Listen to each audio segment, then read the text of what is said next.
Apologies, I didn't record you, Professor Smith, but I didn't want to interrupt you with that either. So again, thanks everybody for joining today. I'm Parisa Naruzzi, Executive Director of Empower DC. We're a citywide organization, and for the last 20 years have worked with residents across the district to build power, to advance equitable development, environmental justice, and racial equity. I want to just thank Professor Smith, who has been a longtime friend. She's such a wonderful person, has done so much great work in the district. So make sure you follow her if you didn't know her already. And of course, the students who have made this event possible, Caitlin and David, thank you so much. And our panel of experts, we are so grateful for the opportunity to hear your lessons learned, your best practices, your words of caution, your words of advice. For the work that you've done in cities like Seattle, New York, and Boston, as DC moves towards implementation of new policies and practices to advance racial equity. As Professor Smith touched on, we have in our amended comprehensive plan new requirements to utilize a racial equity lens in planning and zoning, and specifically to develop tools and processes that facilitate racial equity impact analysis in the zoning decision-making process. Our city has also passed the Racial Equity Achieves Results Act, which established the Mayor's Office on Racial Equity and the DC Council Office on Racial Equity. So we are moving as a city to do better, to repair harm, to make advances in racial equity. However, it's a learning process, and we want to make sure that there's way more than words on paper, right? We want meaningful change, tangible change in the lives and conditions of Black and Brown residents in the District of Columbia. So we are all doing this work together. We appreciate everybody's efforts. The DC Zoning Commission has worked hard to develop a racial equity impact analysis tool, which is now being required of applicants to begin implementation and utilization of. And I'll put that in the chat here in a minute so you can see it. And I just want to thank everybody for playing the parts that they're playing, and hope that we collectively continue to learn and discuss and hold each other accountable to do this work for real meaningful change. So with that, I'm going to turn it over to Caitlin, who will introduce our first speaker. Hi, everybody. I am Caitlin Morey, a student attorney at the Community Economic and Equity Development Law Clinic at Washington College of Law. I have the honor of presenting our panelists today. I would be remiss if I didn't echo the gratitude that I hear from Professor Smith and from Parisa surrounding everybody that made this possible. Our ongoing work with Empower DC gives student attorneys an opportunity to learn in an environment where we get to work towards racial and environmental equity in the district, and that's incredibly valuable. That would not be possible without Parisa's expertise and the support of Empower DC. As far as the clinic is concerned, I would like to thank Professors Brenda V. Smith and Charles Ross, who are our supervising attorneys. As the director of the Seed Clinic, Professor Smith creates a high demand, high support environment that allows us to explore some of the most important and wide range issues surrounding equity in the district. And so I would like to thank Professor Smith for your support in this way. Before we get into the panelists, there's some procedural things that I want to talk about. Each panelist will present for exactly 20 minutes. If you are one of our esteemed panelists, we will send you a direct message in the chat to let you know when you have 2 minutes remaining. Following the presentation by our panelists, we will give an opportunity for representatives of the DC government who are focused on racial equity to engage with the panelists, like the Council Office for Racial Equity, the Office of Planning, and the Zoning Commission, if that's something that you're interested in doing. But if you are in attendance and not a representative of the DC government, then I would ask that you please put any questions that you have for the panelists in the chat. David and I will be moderating the chat and making sure that we get all of your questions down. So as they come up, feel free to put them in the chat and we will compile them. At no point as an attendee will you need to unmute yourself to have your questions asked of the panelists. Our first speaker is Marlon Brown.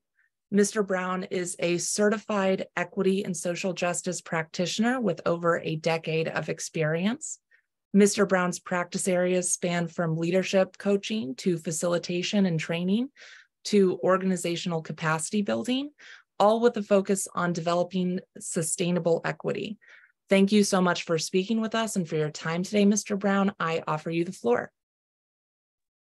Thank you so much for having me and allowing me the opportunity to share with you a little bit of my work. So I want to share this PowerPoint I pulled together. 20 minutes is not a lot of time, so I'm going to try to make the best of it. Again, I'm Marlon Brown from Racial Equity Consultants. My firm works with clients, large and small, government, non-government, nonprofit, for-profit, working to help them understand what does it mean to be anti-oppressive, anti-racist, and build that infrastructure of anti-racism and anti-oppression within their organizations.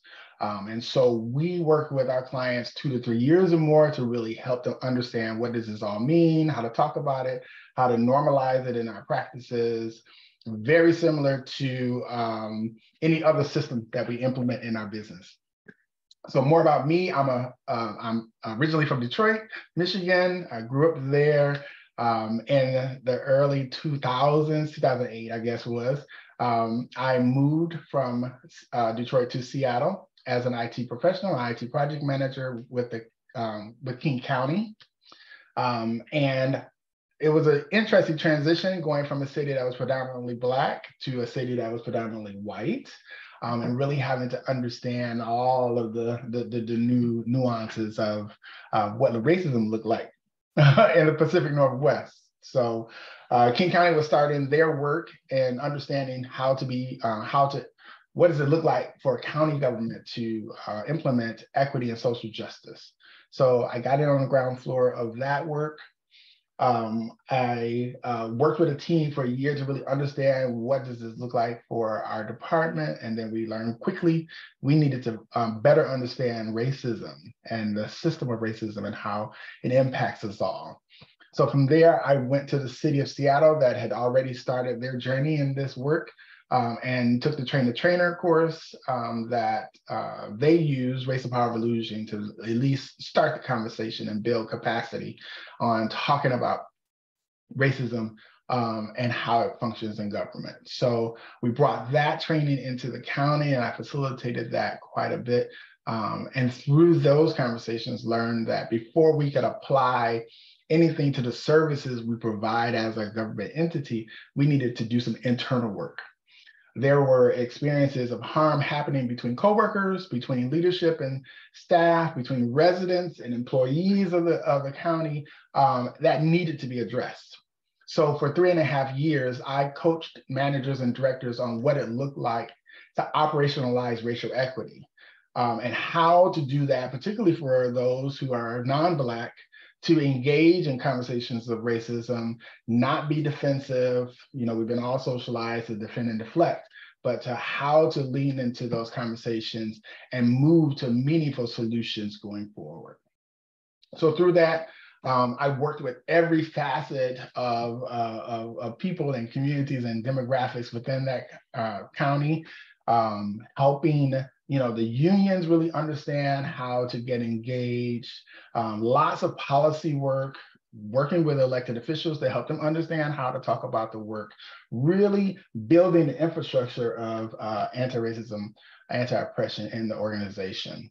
And through that work is where I am today. I teach people how to build what is essentially DEI departments, from building and supporting and coaching the DEI managers and directors to helping leaders really understand how to talk about it, and that the responsibility of this work doesn't rest in the DEI department, it rests throughout the organization. It's all of our work. And so through those 2 or 3 years or more that I'm engaged with my clients, I help them understand how to build that and normalize this practice of seeing the system of racism that we're all navigating, talking about it and interrupting it. So that's a whole lot. So I'm going to keep going through my PowerPoint here. Just some grounding points for the sake of time and interest of this work. Of course, my phone would do that right while I'm talking, as it would normally. I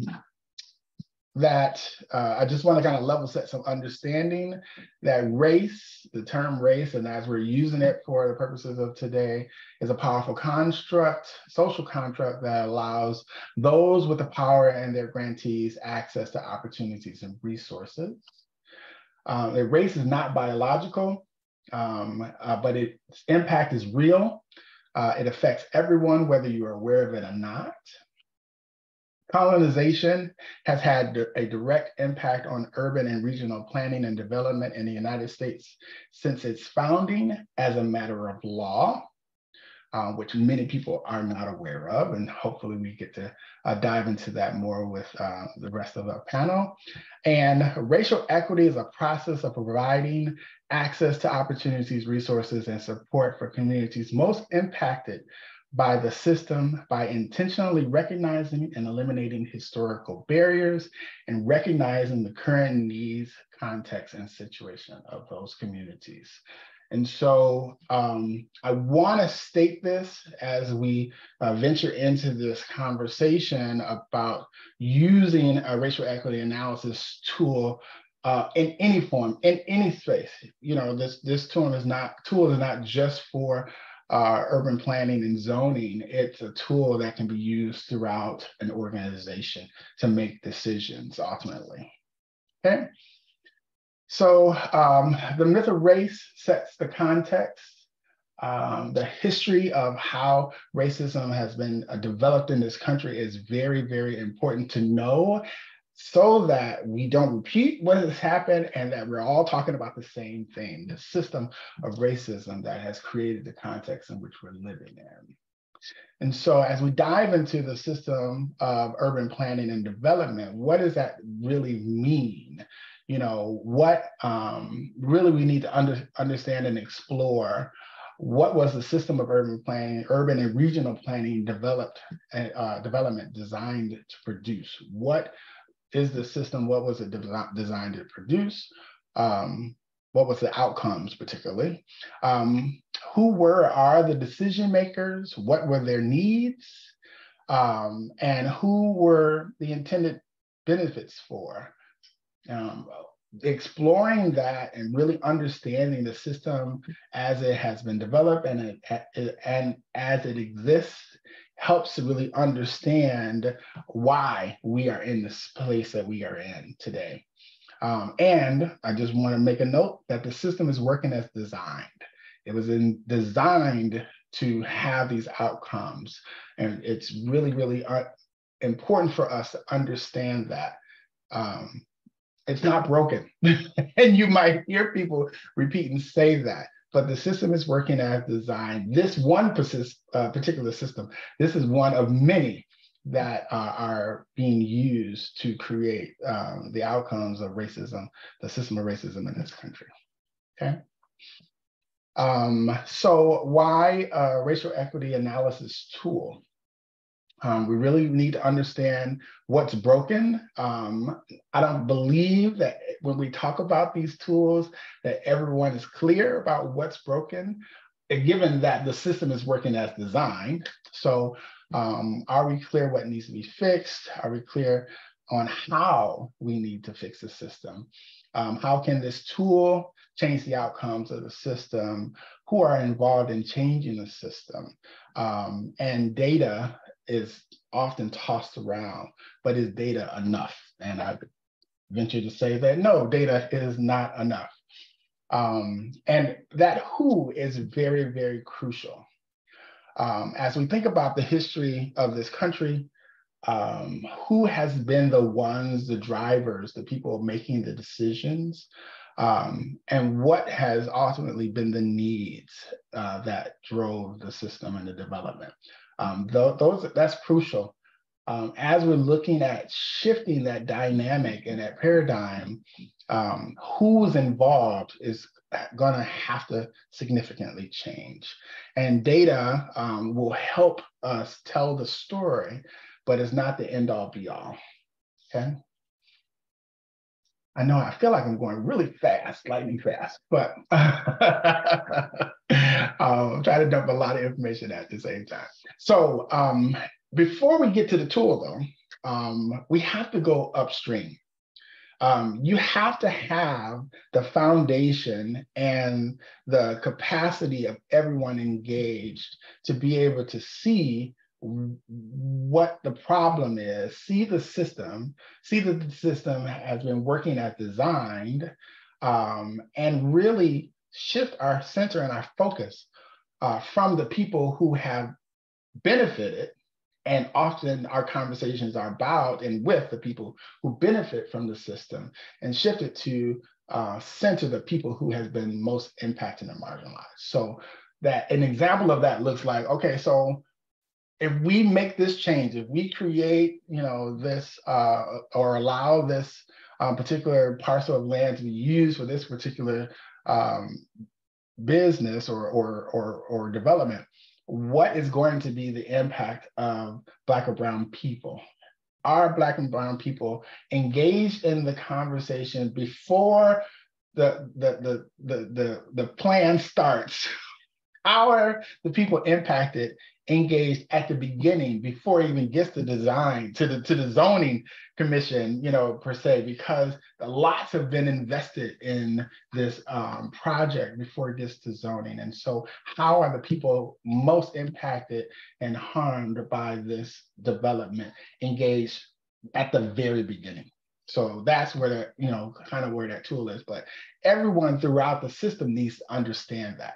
Everyone has to be conscious of what the system has been doing, the outcomes, and how we're going to shift the system to do what we are intending to have as the outcomes. The zero-sum game is a huge component in conversations about changing the system. The reality is it's not a game. We're talking about life and death for people.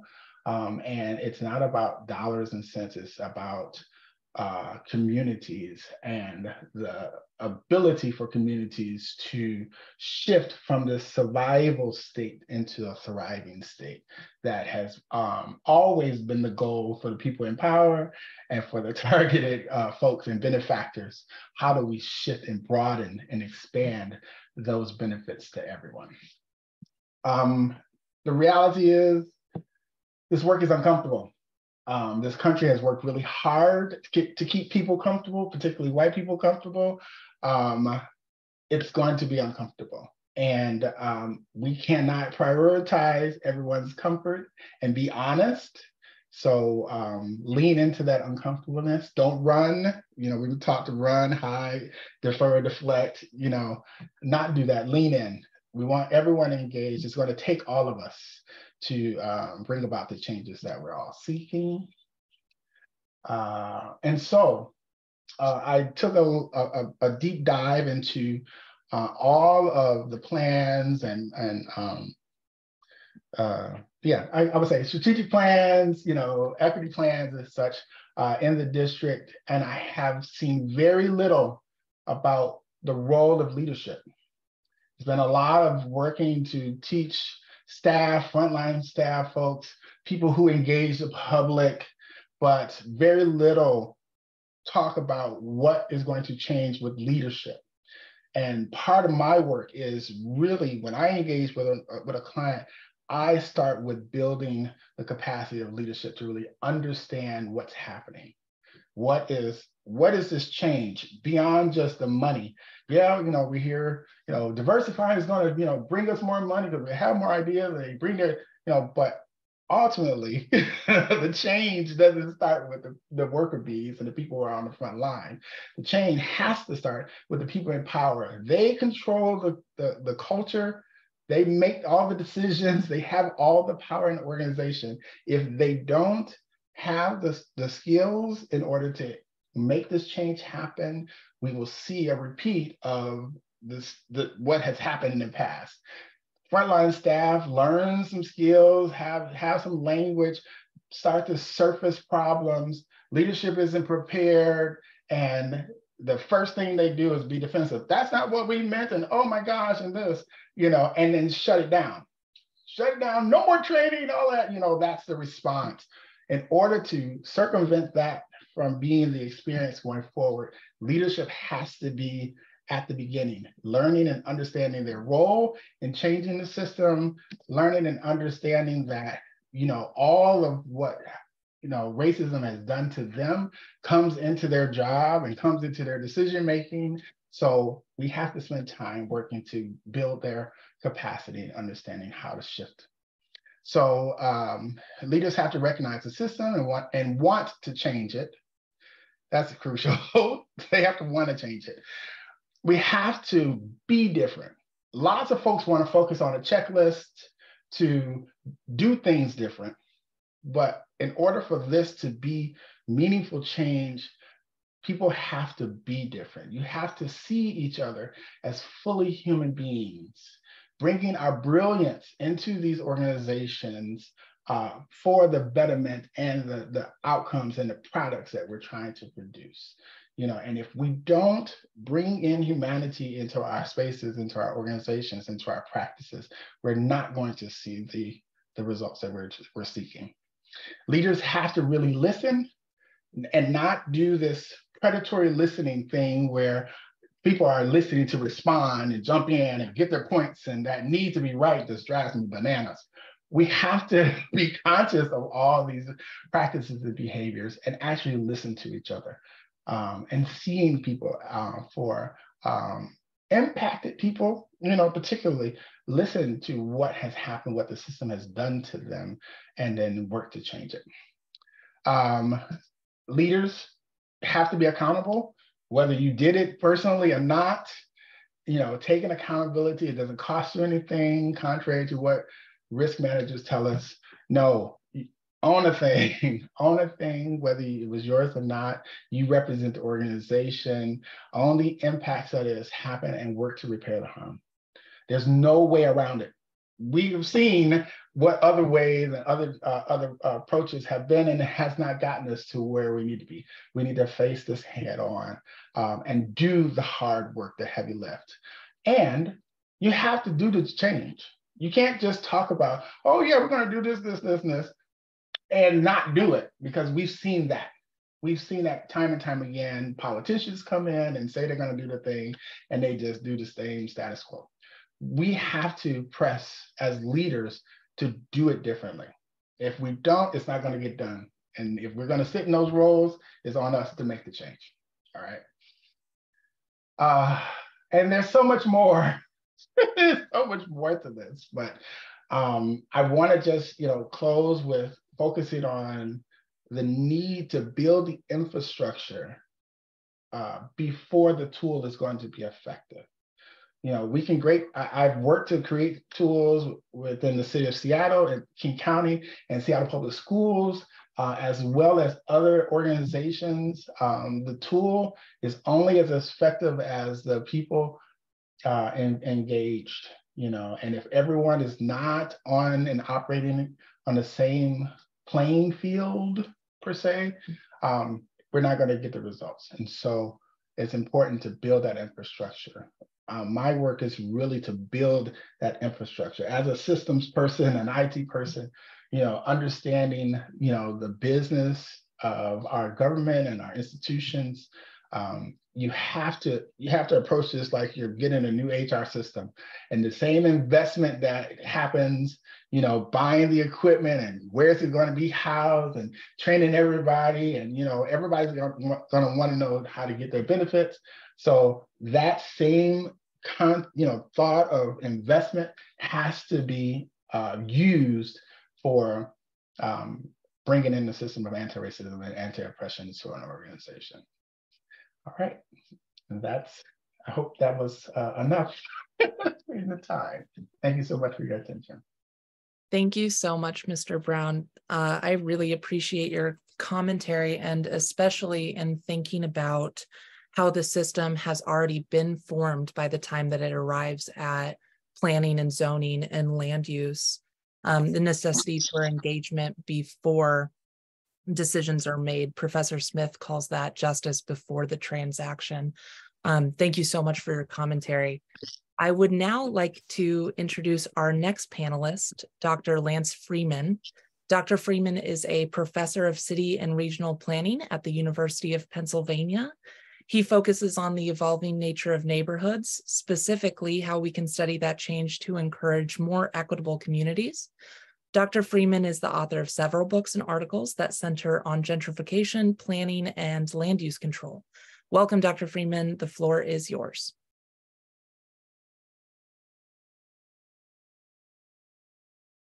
You're muted. There you go. Sorry. Thanks. I'm really excited about having the opportunity to speak to this gathering about an important issue. Recognize some of the names in the audience, and those of you I don't know, I'm glad I had the opportunity to meet you all. I'm going to share my screen.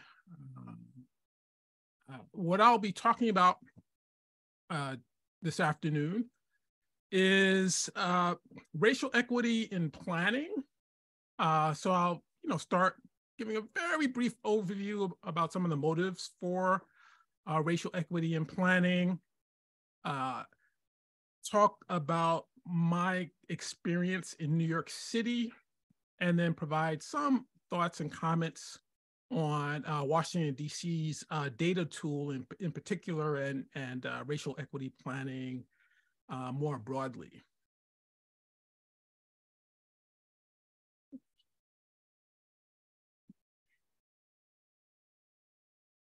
Okay, so if we look at city planning as a discipline, something that started around the turn of the last century, we could divide it into three eras.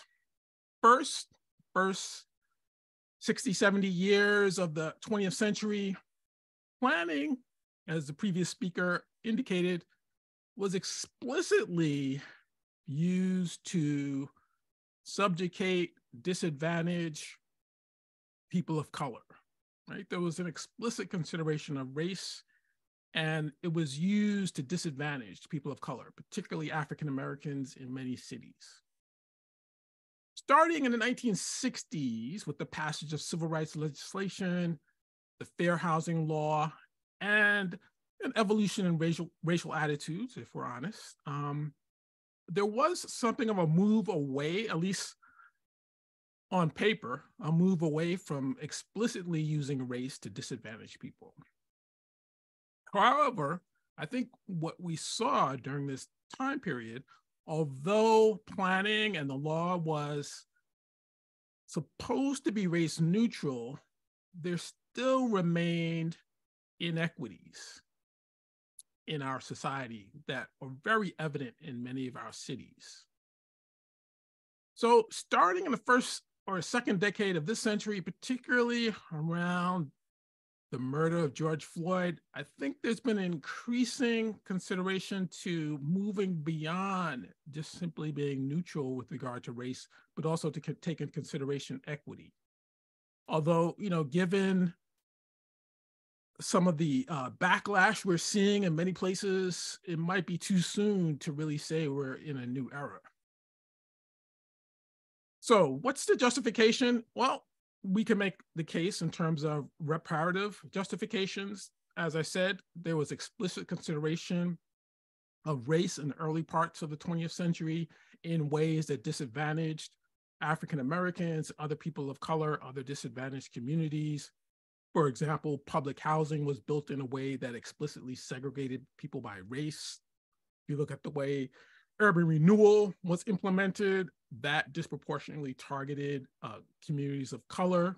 In fact, it was sometimes referred to as Negro removal. And if you look at the citing of environmental hazards as another example, that too was done in a way that disproportionately impacted communities of color. As I said, starting in the 1960s and 70s, we moved away from explicit discriminatory action in the law. Nonetheless, if you look at outcomes, we still see the impact of many crises being disproportionately felt in communities of color. You could look at the fallout from the financial crisis and the subprime crisis of the 2000s, impacts of the COVID epidemic, impacts of natural disasters. All of these continually show that even though the law may purport to be colorblind, the impacts of urban crises and disadvantage are by no means colorblind. So with that backdrop, and again, given the increased attention to race that happened around the murder of George Floyd, some communities have started to address equity in terms of race explicitly. I think New York City falls into this camp. Almost 2 years ago, New York City adopted a law that requires racial equity reports for major planning initiatives. So this would include things like a rezoning, for example, or the designation of a historic district, or the city's use of eminent domain to condemn properties and redevelop it for another purpose. So for major planning initiatives, it's now required in New York City that there be some type of racial equity analysis. The report mandates that there be a consideration of the demographic conditions, the quality of life, housing security, and the displacement risk that are associated with the proposed action. And importantly, that it also take into consideration the distribution of these impacts along race, ethnicity, and other socioeconomic characteristics.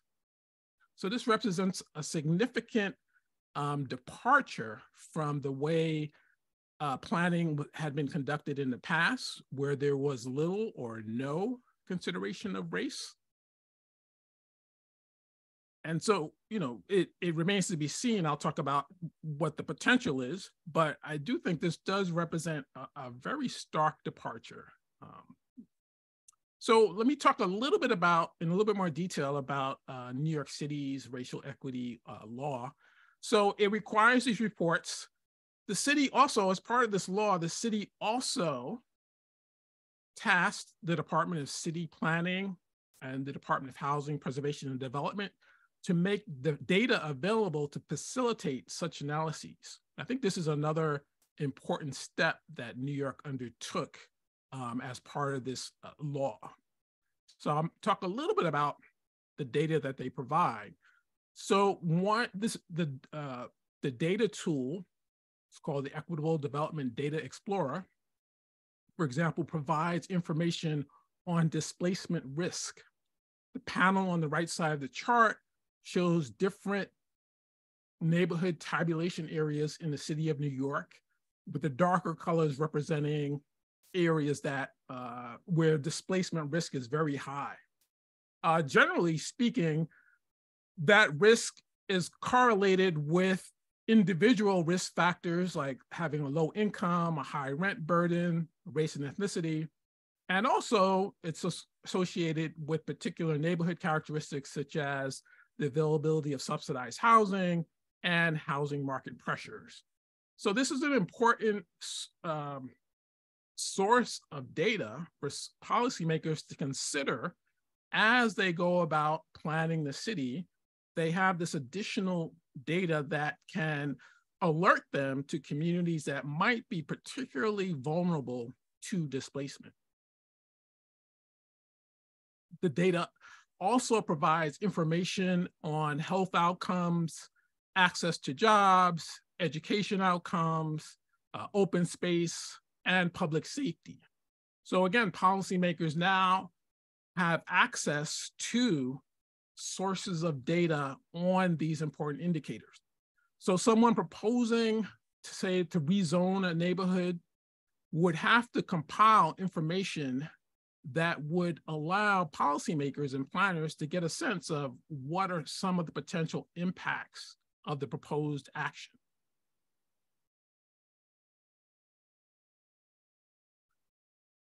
The quality of life indicators, I'll say something a little bit about that in particular. because that might not be, people may not be familiar with exactly what that includes.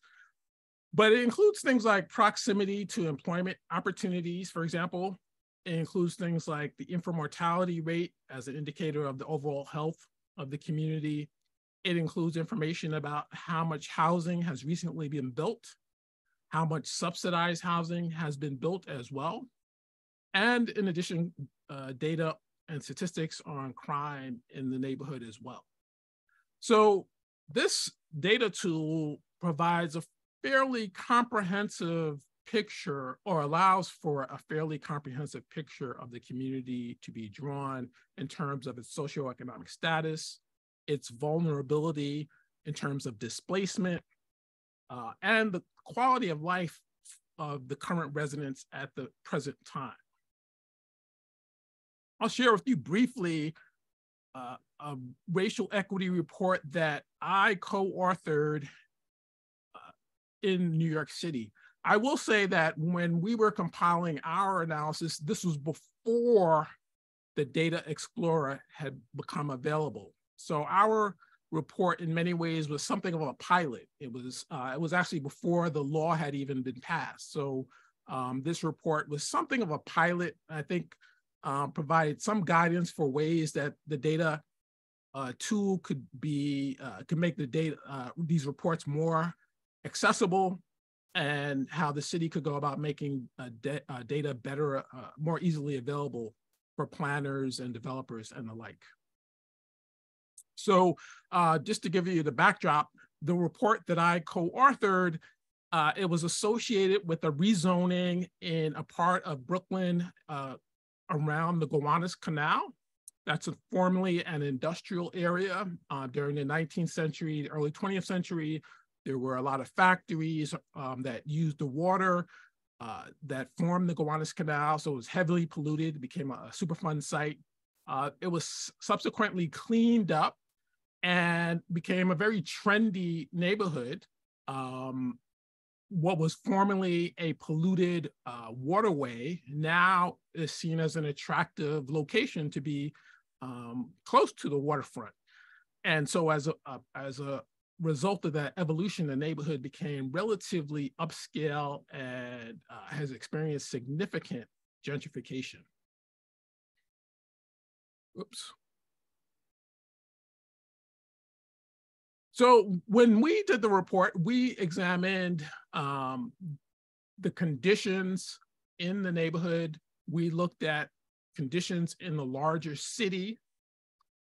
We looked at displacement risks, trends in residential construction, economic conditions as well. And importantly, we also looked at the distributional equity of the new development. That is, who would likely benefit from the new development that was being proposed. And we also examined how the proposed development would relate to existing residential patterns and the extent to which residential segregation might be impacted. In addition to examining housing, we also looked at the economic impacts, in particular, the types of jobs that would be created by the proposed development, and what was the racial composition of workers who worked in these industries that would be impacted by the proposed development. So we were able to undertake these analyses, and we concluded that the proposed development would be consistent with the goal of racial equity, primarily because, as I said, this is a neighborhood that had become relatively upscale. You could characterize this as a neighborhood of opportunity. There were a fair number of good paying jobs in the area. The housing, though, was very expensive. So generally speaking, low-income households, people of color, did not have access to the neighborhood. The proposal, though, required a substantial amount of affordable housing. It also provided funds to rehabilitate some of the existing public housing. And for that reason, we were able to conclude, or we concluded, that this proposed development did move in the direction of racial equity. So that's just an example of how these types of analyses can be useful for informing policymaking decisions. So would a racial equity ordinance make a difference going forward? How might it have impacted New York City's development in recent years? Well, I'll give one example. In New York City in the 2000s, the city undertook a number of down zoning initiatives, right? These are places where the city lowered the allowable density. It was predominantly in neighborhoods that are already relatively low density and that are predominantly white. So the effect of this practice was that it made it more difficult to build affordable housing in many of the neighborhoods that, as shown on the map on the left side of the panel, are in red. And so you can say, if you look at New York City's Where We Live plan, which tried to propose or advocated in favor of building more housing, and particularly more affordable housing, the rezoning that was done in the Bloomberg era, if the racial equity law had been in place, I would think would have been questioned along the grounds of, is this producing a more equitable city when we're down zoning, we're making it more difficult to build housing in neighborhoods that already have low densities? I think so. I think that's an example where the racial equity ordinance could have made a difference. The city might have a more equitable landscape if it had adopted a racial equity ordinance in earlier years.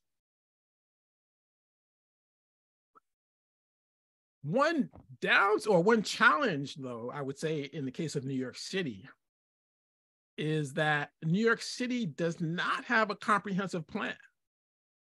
So the racial equity ordinance is invoked only when major planning initiatives or changes are being undertaken. So development can occur without any coordinated vision, right? And if there are features of the city due to past inequitable decisions that were made, unless there's a new proposal to change it, the racial equity law would not speak to that in any way at all. And in fact, any proposed development that's inequitable, as long as it can be built as of right, meaning it complies with the existing zoning and other land use regulations, there's nothing that the racial equity law itself will do to correct that. So that's one thing. I'm happy to see that Washington, D.C. is incorporating racial equity in the comprehensive planning process so that hopefully going forward, racial equity is sort of already baked into the planning process. That's not the case in New York. Because New York does not have a comprehensive plan, development happens on a sort of a piecemeal ad hoc basis. Racial equity is only invoked in certain circumstances.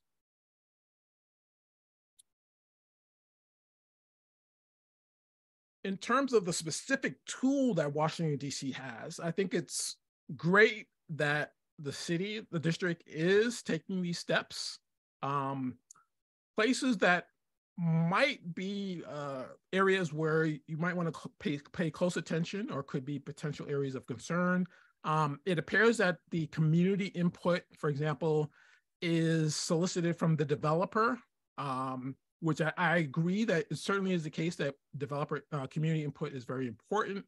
I'm not sure how developer solicitation of that input, though, might influence the results. In terms of the specific data tool, from what I could gather in looking at it online, I just had a few suggestions. You might, if possible, also attempt to include data on subsidized housing that already exists in certain neighborhoods that could give you an idea of where housing opportunities are available. And there could be neighborhoods where there is little or no subsidized housing, and perhaps more should be done in those areas. I would also suggest, if possible, to provide data on employment opportunities at the neighborhood level, in addition to housing and land use, employment opportunities, has an important spatial component, and so that might be something you would want to consider as well.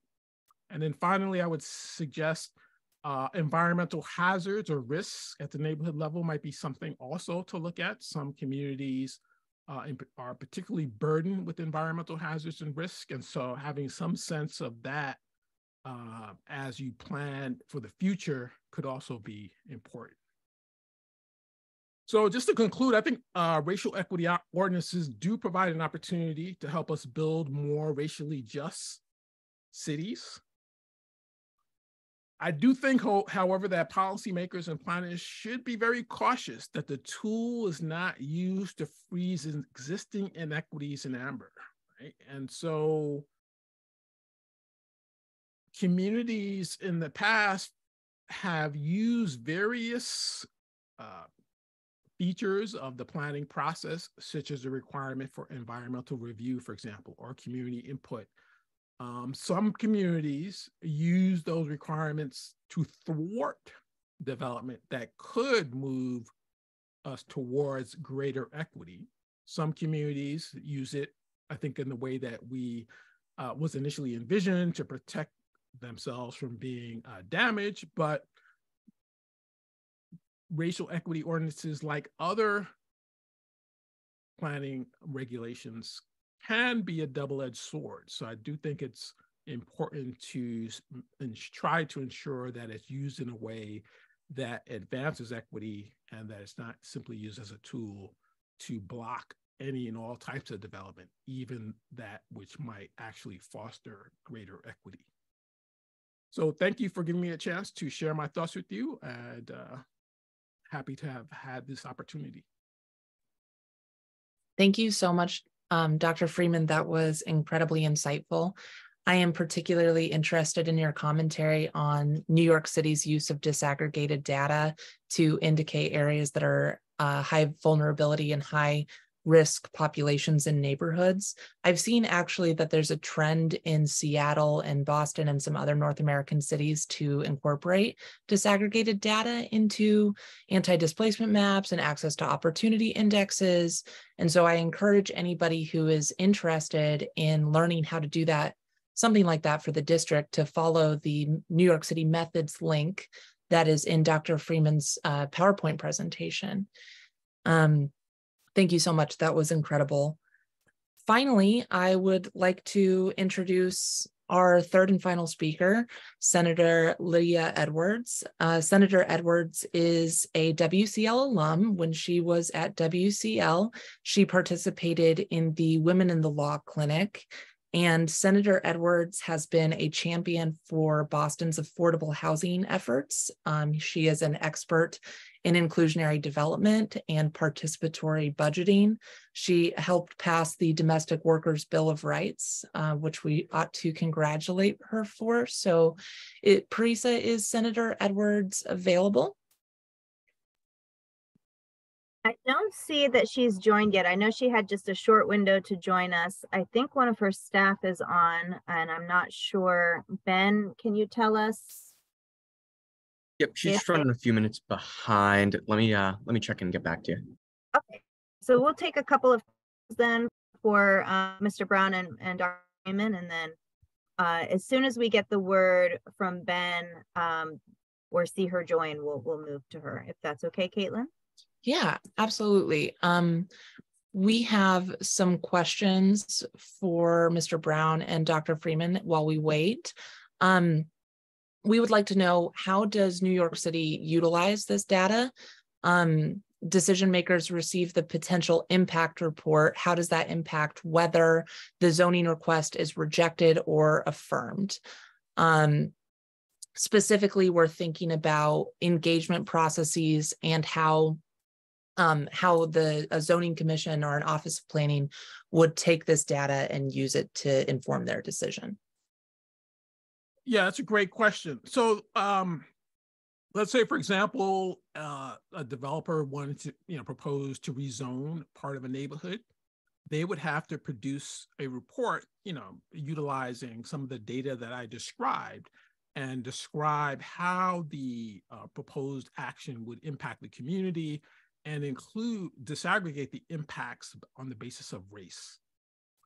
So that information would then go to be part of the review process. So city council members, the city planning commission, the mayor's office, they would all have that additional information when making a judgment as to whether or not to approve the rezoning or not.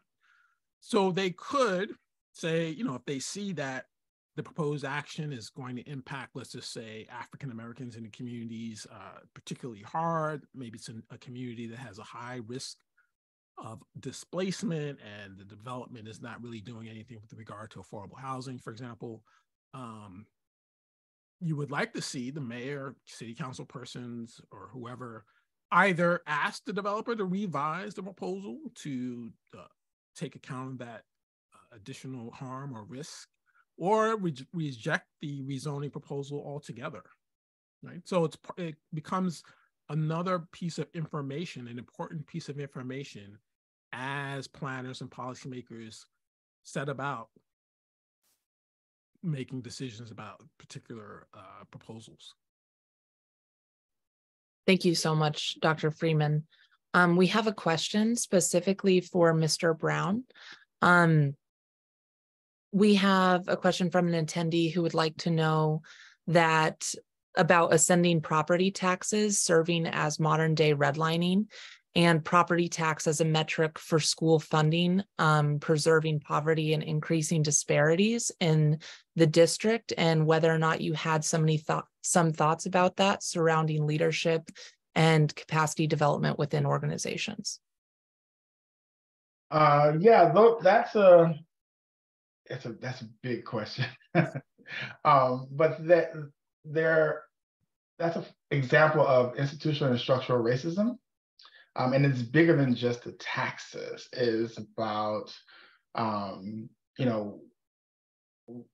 the systems that we're trying to support with those taxes, and is that actually being funded in a way that makes equitable sense?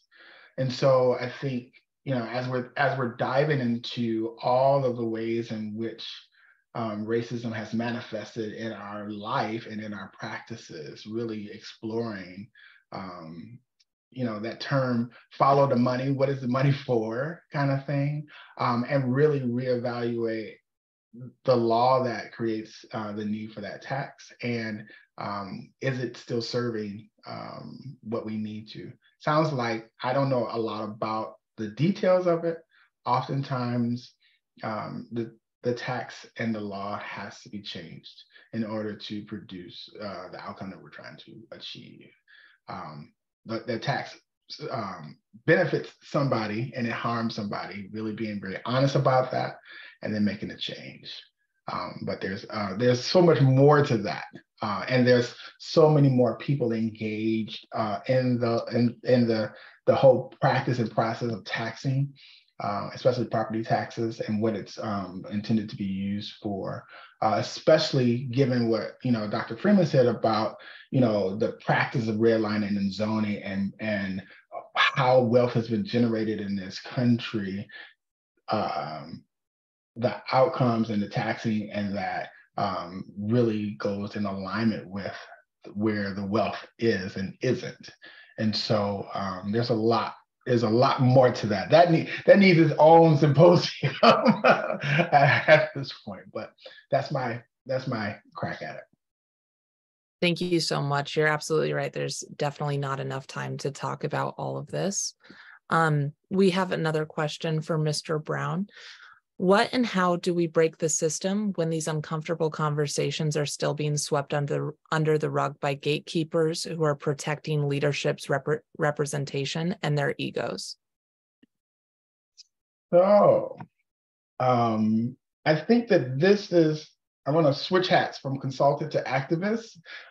And I think that this is where we need to be very strategic in leveraging community demand. As a collective, the collective voice needs to be assembled to push this forward. This whole practice of our leaders picking and choosing what they want to support and not support, what gets swept under the rug and not. We have to go to our power as residents and unite and actually identify that practice as something that needs to change, and that the existing leadership need to listen to the demands of the people that they're supposedly representing and then do something about that. I would also further say, maybe it's if those leaders are not willing to listen to the people who have been most impacted in the district, that it's time for new leadership. That's my activist hat. So not wrong. Yeah. Thank you so much, Mr. Brown. We have another question for Dr. Freeman. As we move into a more technologically reliant city space that uses tools such as the Data Explorer tool that you described, how can we ensure that the data tracking tools that are initially developed to battle inequity do not create larger disparate impacts along lines of race and access? Yeah, that's a great question. I think it will take some deliberate attention paid by people outside of the agencies and entities that actually create the data. So by that, what I mean is the data tool is only as good as the data that's included, and decisions are made about what data to include and to what to make available. So I think there are two ways to go about it. Some entities, that have the expertise need to be involved in perhaps working with community groups, assisting them in accessing the data, analyzing it, and interpreting it. But it also needs to be involvement in terms of the data compilation process, right? The Census Bureau right now, for example, is engaged in hearings on how we measure race and ethnicity, right? It's probably the type of activity that a lot of people aren't aware of or don't necessarily pay a lot of attention to, but people's voices have to be part of that conversation to make sure that, for example, when whatever decision the census makes about how to measure or capture race or ethnicity, it's done in a way that is sensitive to communities who rely on that data, right? Without the data to accurately reflect conditions in certain communities, it's very difficult to mobilize resources, particularly from governments, to address those issues, right? So I think there has to be engagement both in terms of being at the table when decisions are being made, in terms of what data to collect, what data to disseminate, and then also in terms of actually analyzing and disseminating the data and making sense of the data. Absolutely. And I'm glad that you mentioned that, because one of the questions that we have is that it might be that one of the larger problems is understanding the data, taking the disaggregated data and putting it to use is one part, but then how do we get the community excited about using the data, and how do we get community engagement surrounding data? Yep.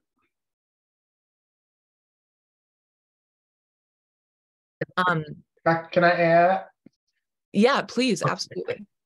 And I would say that, I would add that in addition, those who are at the table making decisions and looking at the data are on the same page with what is the intended outcome.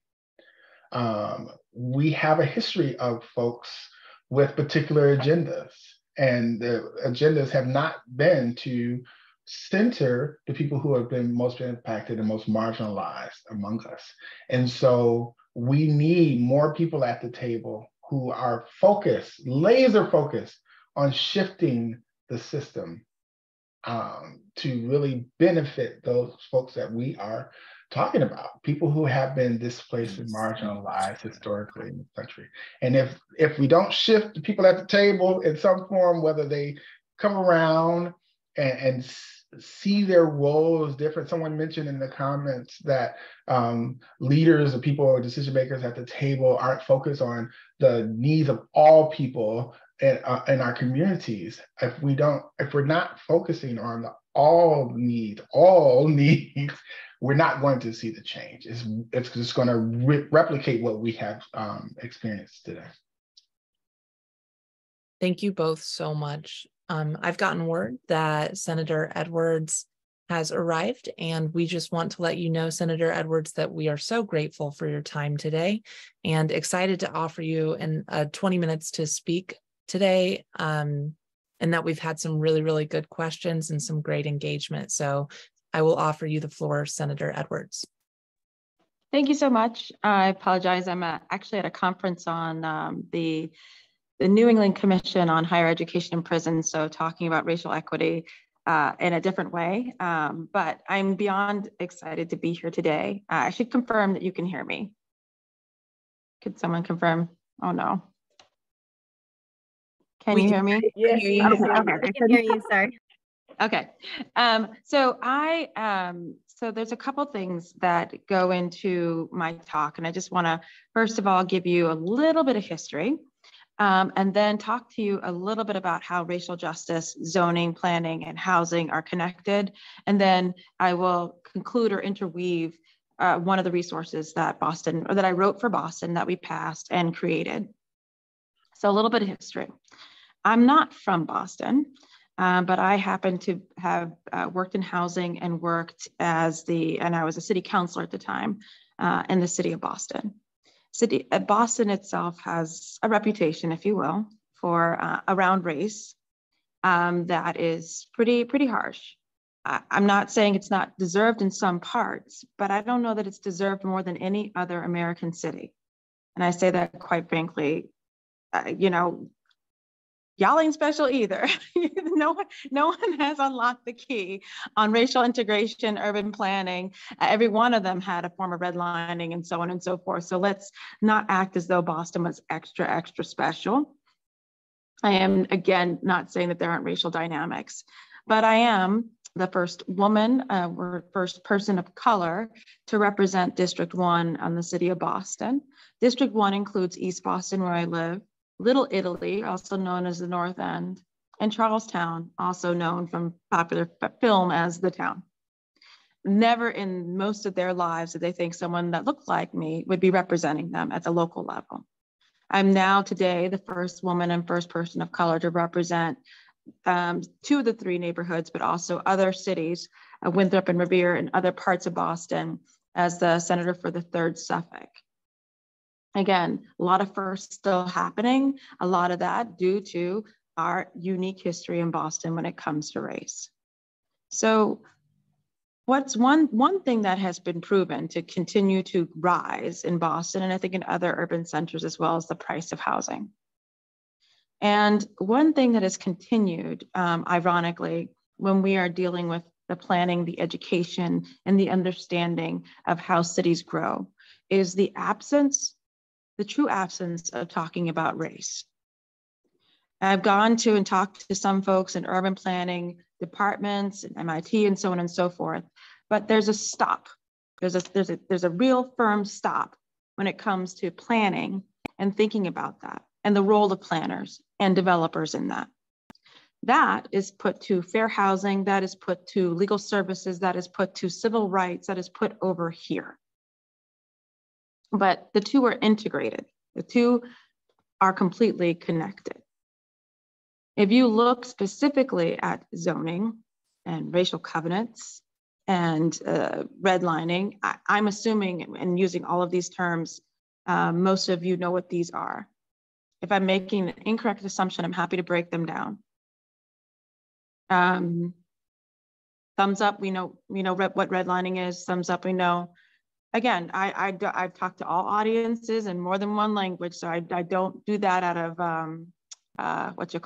I'm not trying to talk over anyone's head.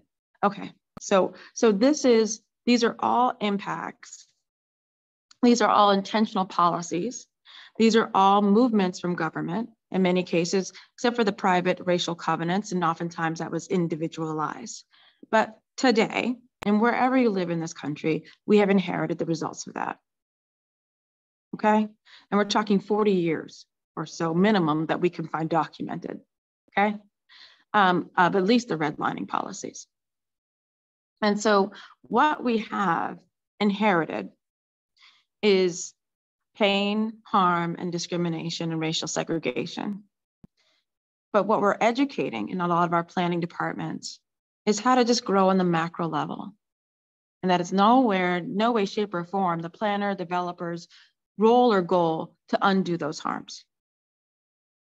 And that's easy to say when you sit in an academic institution or when you develop in a city, but you live in the suburbs. But when you are the city councilor of the city and the neighborhood that is gentrifying the fastest, and when you're the first homeowner in your family, and you realize if you hadn't bought your home, you couldn't have run for office because you wouldn't be living in the city of Boston, you can't ignore it. You see it all the time. The inability, I'm 42 years old, so I'm a baby Gen Xer or a very old millennial. I don't know what you want to call me. I was born in 1980. But my generation, up about 5 years, below about 10 to 15, is priced out. They are not buying homes, nor could they in urbans. I'm not having kids. I can't afford to have kids. And I make a good salary, cannot afford to do it, and also pay a mortgage right now. This is hurting, this is killing community. And we do not have enough public housing to house the working class, barely to house the actual poor people who need it, let alone the working class and those who are still struggling. This is all inherited. But how government, I realize, works and how politics and moves is based on where you think and compartmentalize how problems are solved and who's responsible for solving them. And for, at least in Boston, and I think in many other cities, no one thought the Department of Development was responsible for dealing with these issues. They were responsible for generating wealth for the city. Figuring out what big Amazon company or such and such, developer or such and such, whatever, comes into the urban areas to provide, I wouldn't even say good jobs, any job, and training, providing the tax relief for them to get there. But they saw it at such a macro level that they have killed many of our communities. We have the biggest displacement of Black people in Boston to Brockton, for example. We're losing our Black community and watching it happen. And one of the greatest, most recent examples of watching it happen is this neighborhood called the Seaport in Boston. It had nothing there. It was just kind of a port area that was not developed, industrial land, massive amounts, many, many, many hundreds of acres of land. That doesn't usually happen in a city, that you have that kind of vacant land. Now we're talking from the start, stop of it to final completion in about 2015-ish. It's still being built on, but it really started in early 2000s. And we had all the lessons from fair housing.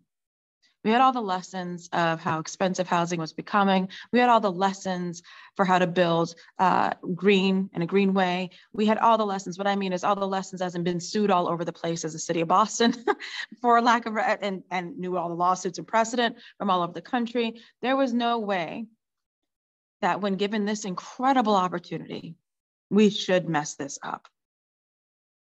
What we did then is allow through zoning and developers' vision, we built the whitest and richest neighborhood in Boston. We allowed that to happen. We have, I think, 70% of the units in the Seaport, several thousand, are one bedrooms. We built it to the exclusion of families. We built it to and it's in a fishbowl, by the way. It's going to flood in 30 years. It's a cement fishbowl. Through a series of amendments, though that was originally planned to have well over an acre of beautiful park, it's now down to a postage stamp because no one monitored and watched how the developer just came back and asked for variance after amendment, after amendment, after amendment. So what I'm trying to say is we're not educated to think about it. We're not required to think about it, race and integration in class, and you don't see it happen. It won't happen, we don't do it. I have firmly rejected since the beginning of my political career and also when I was working at the Office of Housing Stability, I firmly reject the notion of trickle-down housing. That is a new move that, you know, you'll see it. We're short this many thousands or hundred thousands of units in Massachusetts. We're short this many thousands of units in Boston or DC or San Francisco or New York. We haven't built enough. That is true. But finish the sentence. We haven't built enough of working class housing, family housing, affordable housing, integrated housing, access to jobs, railways or a public transportation system that can move people between neighborhoods without a car. That is what we have not built enough. But we stop at the developer's vision of we need to build a bunch of units. And that's where the new solution or one of the solutions have come in. And that's the zoning amendment for affirmatively furthering for housing that I helped to write and pass in Boston. Now, affirmatively furthering for housing, am I talking to folks who know? Thumbs up, medium, sorta, what that is? Cool. Affirmatively furthering for housing has actually been part of our legal and scheme and laws, fair housing laws for many, many generations, probably since the 60s. But it really didn't matter and didn't come to life until regulations were put behind that requirement by the Obama administration. That requirement is to take meaningful steps and actions to remove obstacles to opportunity.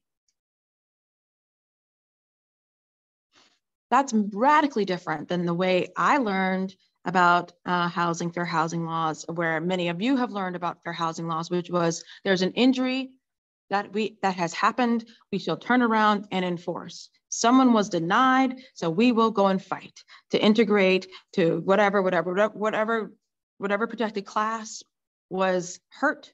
So then we respond. Discrimination basically needs to happen, and then we go. And that is not the point of fair housing laws. The point is to be proactive, affirmatively furthering fair housing, not retroactively responding to injury. Okay, so how do you do that? How do you do that? And where do you do that? Again, the way we think as legislators is whose responsibility for that? Where do we put it? We chose zoning specifically because of the unique position where zoning has been. And I know zoning is going to be talked about later, so I won't go into it too much in terms of zoning, but why is it important for us? This is what, zoning sits in that wonderful gray area that very few laws do, very few civil rights laws do. It sits in both public and private spheres at the same time. Oftentimes, civil rights monies or civil rights laws follow the money. Title VI, title so-and-so, that's a law, but it also comes with funding. So it's used to say you took the money, you get the obligations that come from it. And that's at the federal level, some parts, there's also state level, there's also city laws. But oftentimes your acceptance of funding or benefits of whatever kind from the government is subjecting you to a law. But see, with zoning, don't matter. You own the house, you still got to comply by the building code, the Government Act. Zoning is about the police powers for safe, sanitary, good neighborhoods, right? It's broad in its definitions. The Supreme Court has been very clear. The police powers of zoning is extremely broad. And so that's where I wanted it to sit. I don't want it to sit in just fair housing with the MCAD, that's our Mass Commission Against Discrimination. I don't want it to sit there. That's an enforcement arm. That's after injury has occurred. I want it to be part of the planning and understanding, and that's also where zoning is. You change the zoning based on what you want built. We do it all the time. So then it becomes, oh God, I mean, I go through the political landmines at another time, maybe over drinks or something like that, but I won't tell you it was not easily passed. It was not easily passed until the narrative around the resurgence of civil rights came up, and that's after George Floyd was murdered. That was the push. Unfortunately, that was necessary. That was the kick in the butt, because I hit every roadblock possible. How do you measure race? How do you put that in there? There's no way to determine, blah, blah, blah, da, da, da, da, da. And I was stuck. You have a moral obligation. You have a moral obligation. And this is what's important when it comes to cities and towns who are thinking about doing this. You must know your history. I went back to the zoning department of Boston that raised an integrated immigrant working class town called the West End section of the town, just got rid of it. Told them they all can come back. They never could come back. They got rid of it to build City Hall and other downtown things. Same with the North New York streets and the South End, where it was an integrated, beautiful area. Mel King, who's one of our local heroes, he and his wife have been organizing and working there. They just did whatever they could to remove. That's your harm. Zoning did it. Zoning heard it. Zoning's gonna fix it. So every city and town could go back in their own history. You either sat by and did nothing with your zoning, or your zoning was your greatest tool to hurt and undo civil rights laws. So because of that, City of Boston, you have a moral obligation. That was my argument. Then, of course, I said it's federal law. There you go. And you're not meeting it. So I'm not confused. You know, you can have a law and great ideas. You still need to have steps to implement it. Right? I'm not naive enough to say it's not enough to posture. So what do you do when you want to implement something like this? That's right, Professor Smith. Professor Smith was my professor. Yes, the JD, AU's American University's JD is doing its thing. You're getting a return on your investment. Yes, you are. Yes, you are. So what do you do when you're thinking about how to analyze and implement the law? You have checks, you have balances. You also look to laws that are currently on the books. All right. The laws on the books are very clear. When it comes to transportation, we have benchmarks, we have requirements. We tell them the amount that they can have. We tell them all sorts of things. And if you don't meet those benchmarks, if you're pouring too many cars on there, you don't get your zoning relief. Swing over to the environment. Same thing. And we have no problem changing the benchmarks for the environment, because science has changed. It's not enough to be LEED gold, LEED platinum, LEED whatever. Now we're looking at passive houses, and we have no problem as a society saying we're willing to change those standards when it comes to that. So I said, this is no different. There's an injury that's documented, the lack of integration, the displacement. This is no different than what you are willing to challenge developers to meet. So that's what you're going to do here. So you have a several part plan for transportation, and this is what they do. So you're going to do it with the same thing. Number one, you're given an assessment toolkit as a developer. You want to buy up, I don't know, you want to buy up a section of Bethesda. That's great. You have this, whatever, and you have this plan. Wonderful. Before you go and do that, and before you submit your plan, you're going to be given an assessment tool. This tool was designed by people in the community. That tool asks, I don't know, 80 questions. Who are you? No, really, who are you? LLC what? No, please. What's your ownership interest? Number one. Number two, what are you buying? Oh, a bunch of triple deckers, a bunch of houses. Oh, that's wonderful, wonderful. Who lives there? Oh, you don't know, you should find out. How much are their rents? Oh, you bought it all empty? Did you require it to be empty? Did someone get displaced for you to have that? I wonder.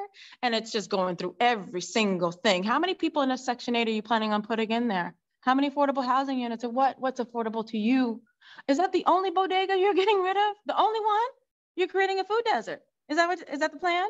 I mean, everything. And there were questions I never thought of, and they were like, boom, boom, boom, boom, just asking all these different things. Oh, it's beautiful, beautiful. You're creating condos? Are you aware of the condo conversion law we have? Everything. That whole list. Now, on top of that, and by the way, let us educate about, let me tell you what you bought. You're not buying just in 2023. You're also buying 1973 and also 2033. That's what you bought. You're buying the future, the past, all of it. Okay. So here's what happened in the past. You bought a racially segregated neighborhood that's all one families that refuse to actually sell to people of color. That's what you bought. So you know you bought this, just like with any other used car, any other thing you buy. You understand the injury that you bought because, boy, you are responsible for making it better. Why? Because our zoning laws have required you to make it better. So these are all the things and pain points, and we have two reports that you're going to get. One is a historical assessment for segregation. And the other one is a displacement report, because you may not have that. You may have a fully integrated or racially segregated, but with people of color community, but it's facing a displacement crisis.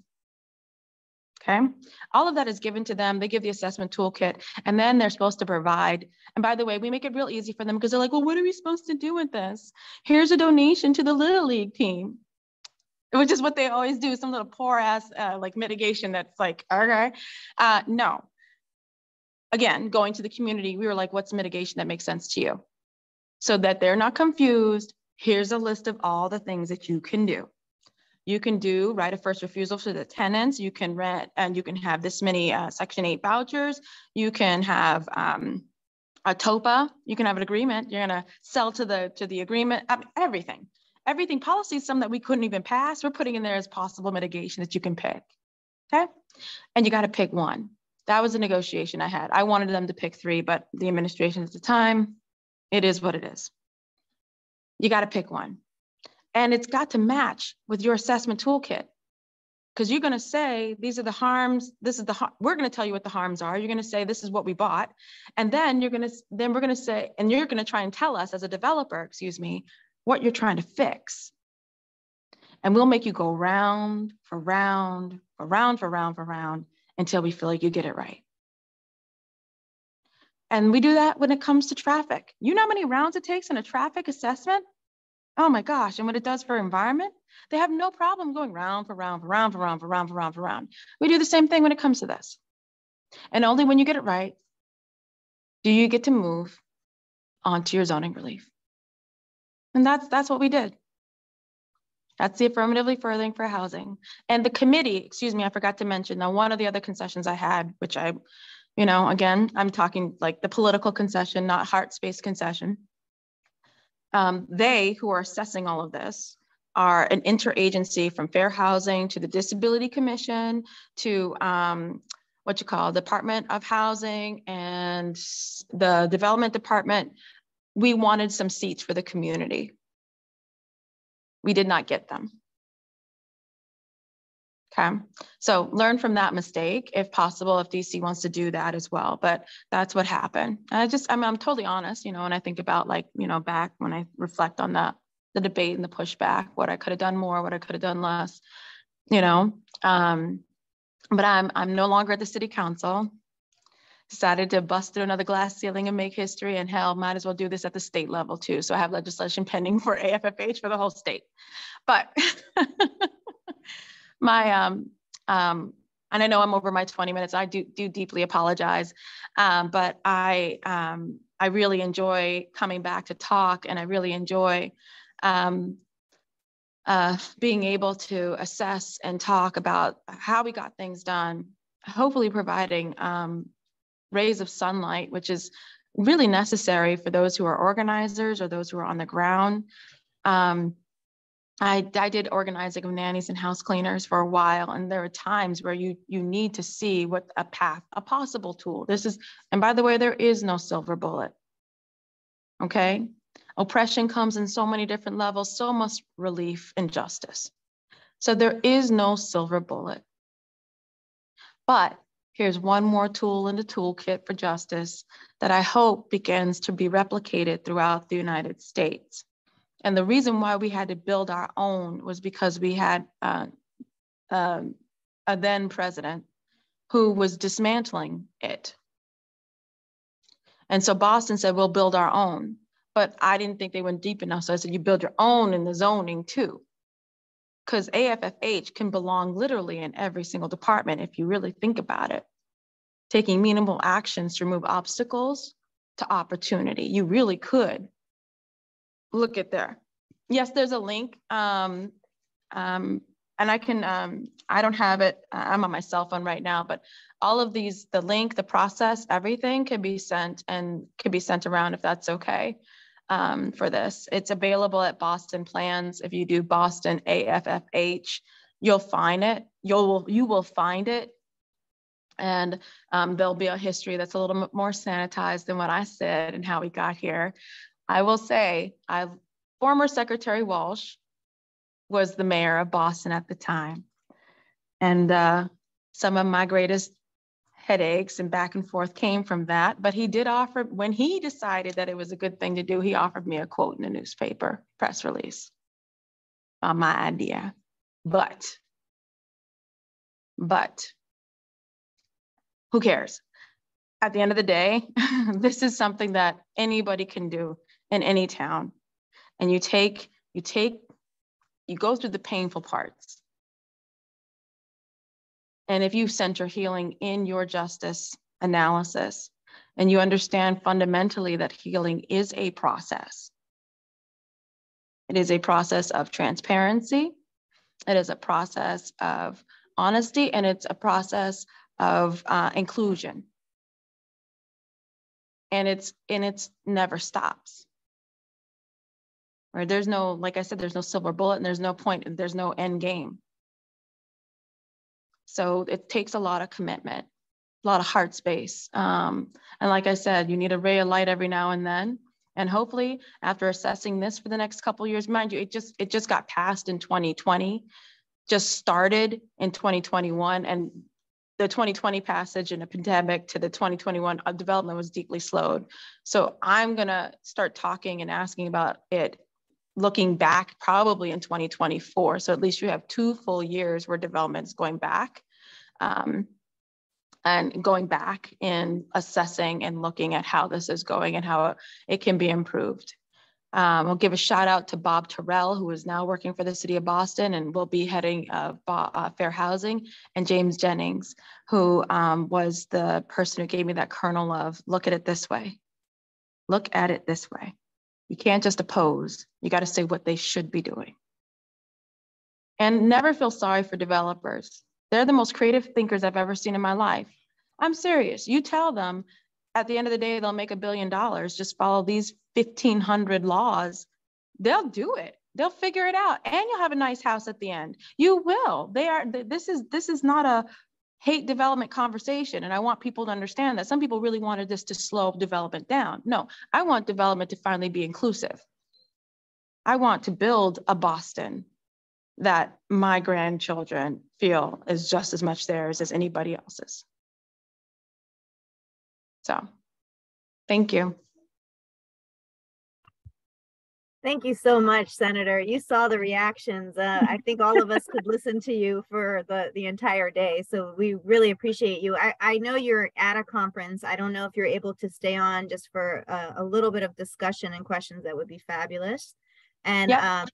Thank you so much. So I do want to just acknowledge that we had a number of DC folks who were actively involved in the implementation of our racial equity tools here, attending today and listening. So I want to thank them for doing that. Zoning Chairman Anthony Hood had joined us. Dr. Amber Hewitt, who is the Director of the Mayor's Office of Racial Equity, has been on. Nami Modi, who is the Director of the DC Council Office of Racial Equity, has been on. And a number of others who are key staff people in the Office of Planning, in the Attorney General's office, DC Council staff, and ANC commissioners. So I just want to thank everybody for being part of this conversation, right? And we're all working on this together, so really appreciate that. I just wanted to ask one question, I think first to you, Senator Edwards, and then a second question to any 3 of our speakers. And this is actually a question about repercussions. So I know the tools that you discussed are still new, but what are the ways, I mean, you discussed how you're not afraid to force them to keep going back and keep going back till they get it right. Is that somehow part of the regs? How have you created the space for that? Because I think part of what happens here at the DC Zoning Commission is that I think there's a pressure on them to approve something, because the sentiment that's being expressed from the developers is, oh, we've been working on this for years. We've been talking to the community for years. So what is the tools that you use, or the levers that you use to force that, getting it right? And are there any repercussions that you can, put into play if they're not, for instance, doing meaningful community engagement or some piece of the process? So a couple of things in terms of the balance. So developers did threaten to oppose this. They ended up all supporting it. Again, the politics, but also they wanted at least some kind of timeline, right? So I think they wanted to put it down to 30 days. We were like, no. I think we ended up at 60. No, they wanted, we balanced, maybe, I think we kept it at 90 days, but it was a 90-day process. So the faster it moves out of that is the faster you getting it right. We gave you a list of mitigation. We gave you those lists. So some of this is your fault. And if ultimately there is no decision, then you just get a negative decision. We don't recommend this be built. And then the next level, you can always appeal. You can appeal anything in any process, but they have a negative decision. And then, of course, that is now to our new mayor, Michelle Wu, that we don't think this is going to be helpful. This may be harming us. And then that commission can make that decision that they are choosing to be not helpful and possibly, violate the zoning law, right? And that's the lawyer in me too. I put it in law because we will sue your ass. I mean, you have a negative decision. I think that's a presumption, a rebuttable presumption, right, Professor? Somebody, you have a negative. They just said that you are not affirmatively furthering fair housing. So now you can face the legal consequences of that too. So there's that. So they always want to hurry up to make money, but if you want to do it, then do it right. And I talked with them. None of them had ever heard of AFFH when they were in urban planning school. None of them, and that's your ignorance is not my problem. Get to know it. So that's the balance that you take, and you can put in some timelines or benefits. You can put in standards of making a good faith effort can get you a couple more days or can move it along faster. The developers, they learn. Look, like any good relationship, including city to developer, you have to train them how to treat you. So this is how you treat the city of Boston. That's all. Wow, thank you. This next question for any of our panelists, do you have any further reflections on the tool that has been released from the DC Zoning Commission? Anything that you see as really missing, or also are you able to share any outcomes that you've been able to measure from the efforts that you've put into place in the cities that you've referenced, and how long did it take to see those changes? I know you spoke to that, Senator Edwards, that you're not at that stage yet. I don't know if any of our other, or if maybe you've started to create some of the goals or measurements that you will be measuring, I'm not sure. But yes, reflections on the DC tool and on outcomes. So on the DC tool, I was on a hearing for it, and I haven't done the deepest dive because I feel a little bit like a fish out of water. I mean, I'm going to be honest with you. I did go to school in DC. I'm not from DC, but so much of what I was able to do with Boston came from the history and study that I had. I'm going to be honest with you. I haven't done the same amount of deep dive of DC's history. I mean, I knew where mostly Black folks lived. I knew what was getting displaced when I was in college in 2006, or when I graduated from law school. There's a bit of a gap. So I'm happy to go through it again. Ideally, it would be better with the advocates who are on the ground to catch me up in almost 20 years, okay? And to be very frank, I didn't have any connection to DC before I came there for law school. So I say that out of respect for the advocates. I consider it the greatest honor that anyone cares what I think about their zoning law. I see that as a great honor. But I'm going to be honest with you, with the headspace and I don't want to use the word ignorance because I don't think I'm ignorant, but the lack of study on this particular city, I think that's fair to say. You know, before I'll often give a lot of opinions. Certainly appreciate that. Thank you. And Dr. Freeman or Mr. Brown, do you have any further reflections on DC's draft tool? Yeah, I have some. I kind of dove into it a couple weeks ago, and I think it's a good start. But I'm more interested in hearing about community. I do live here in DC now, and so I'm still getting to know folks and communities and how things work. I've lived in Seattle for 13 years, and so I'm very familiar with the process and where the bodies are buried out there in these conversations. But I want to learn what has been happening. But yeah, it's a start. It will definitely evolve. I think what my takeaway from even being at the hearing that I was able to participate in is bringing community in earlier. So one of the lessons that Senator Edwards shared was having community voice throughout the process, really taking that lesson and really implementing that in this. It should never come to a surprise to a community that there has been conversations about development in their community. And what I heard from the hearing was that we're still being surprised that all this conversation and things have happened. And now you want to get to the zoning commission then has to make the decision to go forward or not. And the community is like, caught off guard. And so I want to be more engaged in the conversation going forward, and having more people who have an understanding of where we're trying to go.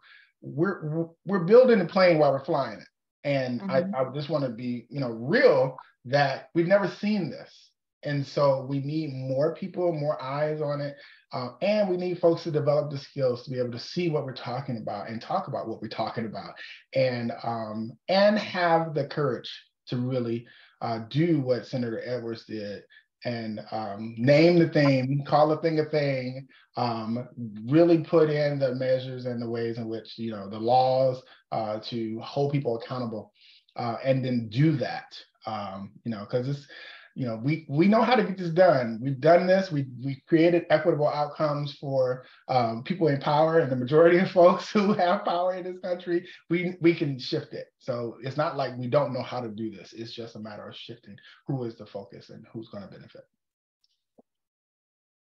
Thank you so much. And we're going to be recruiting you, hopefully, as a DC resident into our into our efforts here locally even more. I hope so. And I wonder also, Dr. Freeman, any additional guidelines on that meaningful community engagement? And we hear, yes, start it sooner, make it throughout, but we feel here in DC that we need to really define that for people, because it's been abused and used so much by the city, this fake kind of engagement. So we want to see that the input received is actually reflected in the decisions or in the proposals and in the decisions being made. Do you have any, best practices or thoughts about how we can really strengthen that meaningful community engagement? Yeah, that's a great question. I'll preface what I'll say that I'm not that familiar with the community engagement process in DC. From what I've seen in experiences in New York and, for example, in Washington, DC, is, I think there is something to be said about being proactive, so as opposed to the community reacting to what developers are proposing. If the community itself can develop its own plans. I know New York, they have something called Section 197 plans, which I don't think they've been utilized or implemented the way they should be, but it's at least a step in the right direction where the community develops a plan for how it would like to see its future developed. And so in that way, the community is being somewhat proactive. Challenge with that is, of course, the resources to actually bring that vision to fruition. But nonetheless, I do think that's a first step. If the community itself can engage in a planning process so they have in mind what they would like to see happen. You know, maybe they can collaborate or recruit developers that have a vision that is similar to theirs. I think that could be a step towards real meaningful community engagement in the planning process, as opposed to the community just having to react to, you know, whatever developers show up with.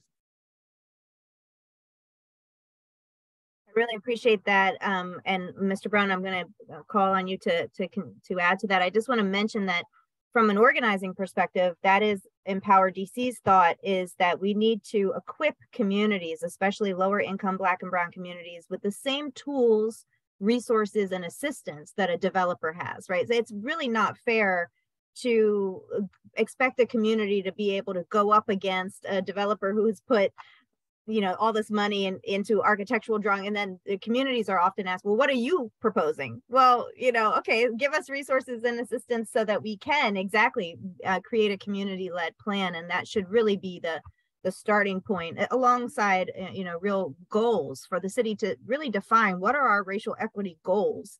I think right now we're talking at a very surface level about racial equity. It's mostly about training and you know, and just disaggregating data. Okay, that's a start, but at what point are we going to say no more displacement? You know, displacement of Black residents and Brown residents is not allowed. You know, like at what point are we going to, because the problem that I'm seeing is, though we're having this conversation, the decisions really haven't started changing yet. So, Mr. Brown? Yeah, and I would say that it has a lot to do with relationship, and therefore the lack of relationship that is had with the community. And to be even more granular, Black and Brown families who are perpetually in a survival state don't have time to talk to you, me, or anybody else, you know?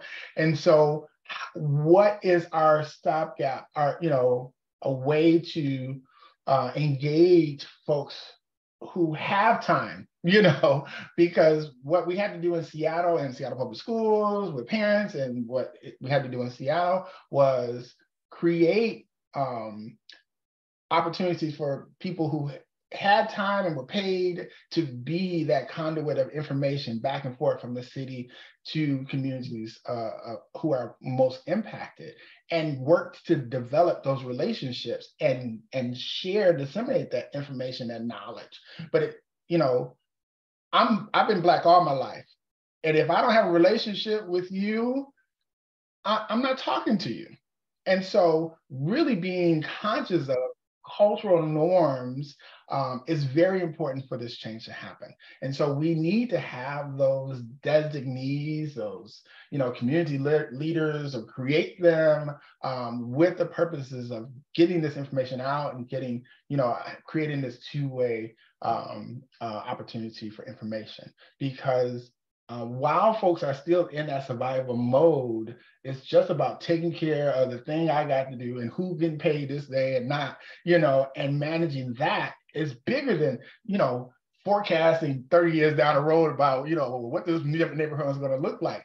I mean, there's a huge gap in that. And so how do we fill in that infrastructure of information and knowledge and experience and such in a way that is meaningful and really focuses on them while folks are preparing themselves to get out of this constant survival state and into a thriving state. And that takes a lot of time, but we got to have something in place in the meantime. And that is some people building relationships. Appreciate all of those points. I want to see if David, Caitlin, or Professor Smith had questions they wanted to lift up. I guess what I would say here is, who else is not at the table who should be here? One of the pieces of work we're doing in particular, and there's a whole initiative about it, which is a faith-based development initiative around housing.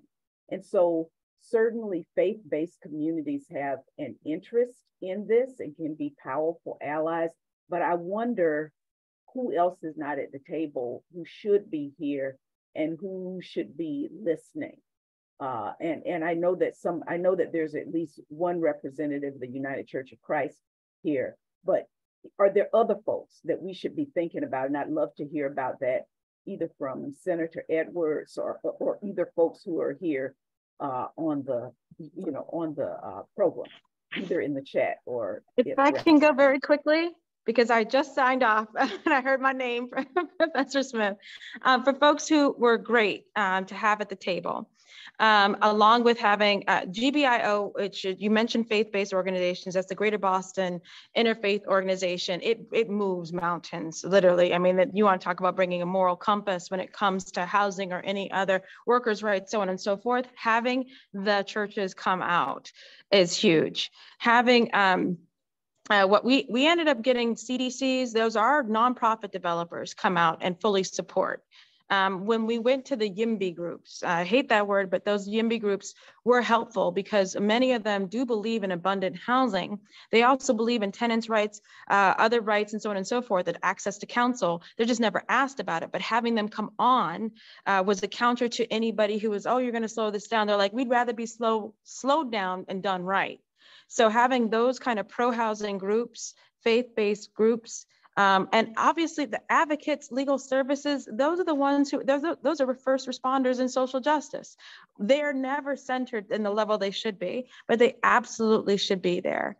So I'm gonna run to the next panel. I apologize for having to run out, but I put my email on the chat and I'm so excited to talk with all of you. Thank you for this opportunity.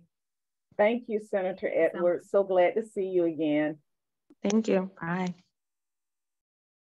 So we're close to time. I think we might be able to bring either one more question or just welcome Mr. Freeman and Mr. Brown to make a closing comment before Professor Smith closes us. And, you know, this is not going, we're not going to cover everything today, but I hope we will continue this conversation. I hope there's interest of the folks in the room today to continue this conversation. And certainly we have some profound experts here that we need to draw from on our DC effort. So maybe if I could do that, Dr. Freeman, do you want to say anything in closing, and then Mr. Brown, and then Professor Smith will close us out.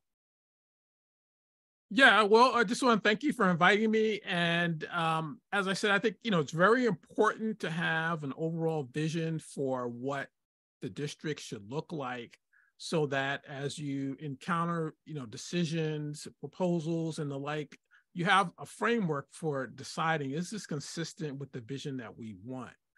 Otherwise, I think the risk is you do end up in sort of a piecemeal type of approach where, you know, you're addressing, evaluating these challenges on a piece-by-piece basis without a full vision of what you're aiming to accomplish.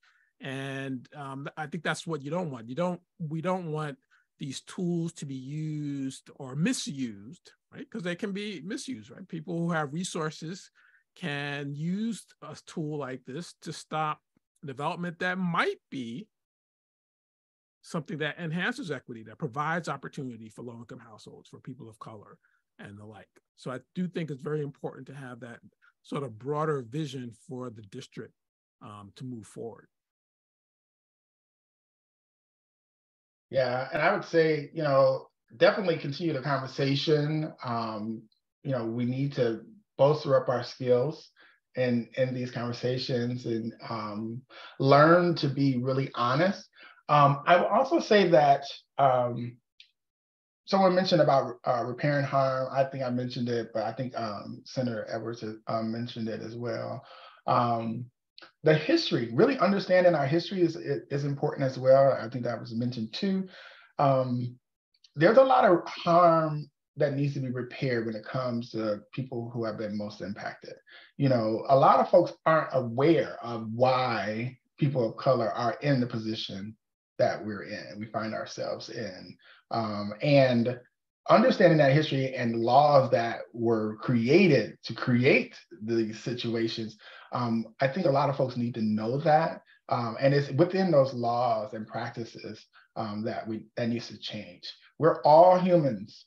We're all human beings, you know, and we're all capable of greatness. You know, we know there's data to show that brilliance is evenly distributed across all populations. You know, brilliance isn't just in one particular demographic, you know, and so if we work really hard to see each other as fully human and treat each other like we want to be treated, you know, the same opportunities that we want for our families, our neighbor families want that as well. Shifting the narrative that we have been using for generations to create what we really want to see. Everybody deserves to have a home. Everybody deserves to live out their dreams and their passions. And so how do we get there?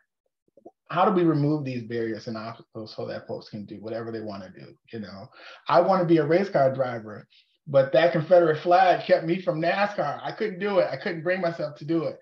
It's gone now. I'm 50, you know, and I might even try to do it. But, you know, all of that stuff and being able to be honest, you know, there's a lot of work there. So I'm going to wrap it up. But yeah, we can do this. I believe we can do this. Okay. Teresa, what I will say is what they often say in church. I cannot say more than what has already been said. Let the church say amen. We have great information. We have your information here. And I think from the point of view of an educational institution, we have heard, I've heard a lot about bolstering up the skills of community. And I am really looking forward to talking to my client, Empower DC, about ways that we can be a partner in that. And I hope that that means that we'll get a chance to see some of you on campus. Another one of my colleagues, Derek Hyra, is here as well. So I know that this is something that is shared not only at the law school, but also on main campus. And that is something that institutions like us can do, which is to provide a space and to hold space and to increase capacity. And thank you so much for what you all are doing and the education that you've provided to us that we will take forward in our work. Yes, I really wanted to thank you as well. And our church is in Southwest Washington, as you know, and I will take us all back to our church at Christ Church. Thank you very much. Thank you everybody for participating today. We will send out all the recordings and presentations and chats and links and all of that good stuff, and look forward to continuing this work with you all. Thank you again to our expert panel and to our partners at American University. Everybody have a great weekend. Thanks. Feel free to unmute and say goodbye. Goodbye. Goodbye. Thank you. This was wonderful. Yay. Yeah, this was really great. Awesome. Thank you. Toodles and toodles. Thanks. All right. Thank you.